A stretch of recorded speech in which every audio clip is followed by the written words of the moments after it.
Juridiquement, un mensonge devant notre commission d'enquête appelle des poursuites, et ces poursuites sont nécessaires pour moi, car ce mensonge n'est pas un mensonge secondaire. En menaçant des journalistes de porter plainte en diffamation sur cette affaire Betaram, François Bayrou manifeste qu'il entretient aujourd'hui encore l'omerta. François Bayrou s'est parjuré sous serment devant notre commission d'enquête en revenant sur une menace qu'il avait prodiguée le 11 février, à nouveau, dans l'hémicycle. Il avait indiqué qu'il allait porter plainte en diffamation contre un journal.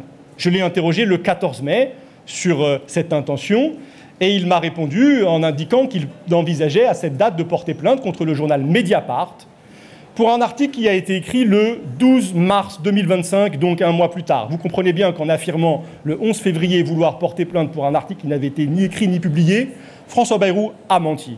Et il a menti, là, cette fois, sous serment, s'exposant, de mon point de vue, à la nécessité de poursuites sur le plan judiciaire.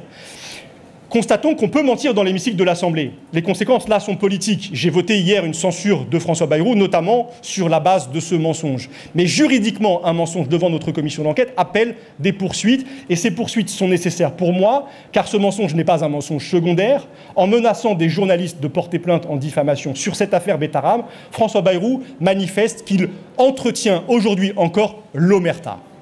Et il faut la combattre, cette omerta. Et donc j'ai saisi, dans le cadre très précis de l'ordonnance de novembre 1958, de son article 6, qui organise les travaux de notre commission d'enquête parlementaire, j'ai saisi notre présidente, qui jusqu'à aujourd'hui, jusqu'à ce matin, était la seule à pouvoir saisir la justice.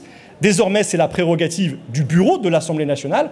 Je prends acte que la présidente n'a pas voulu saisir la justice, et je vais continuer, puisque j'estime que c'est ma responsabilité de rapporteur d'aller au bout de ce constat que je fais de ce parjure avec mon groupe parlementaire, saisissant le bureau de l'Assemblée nationale, car je ne peux pas accepter, sur des questions aussi graves, que notre commission d'enquête soit, au fond, méprisée par l'actuel Premier ministre, qui a cru manifestement pouvoir nous mentir, comme il l'a fait. On est face à un Premier ministre qui n'a pas été convaincant, en tout cas à mon égard, mais qui n'a pas clairement menti à ce moment-là, c'est-à-dire sous serment.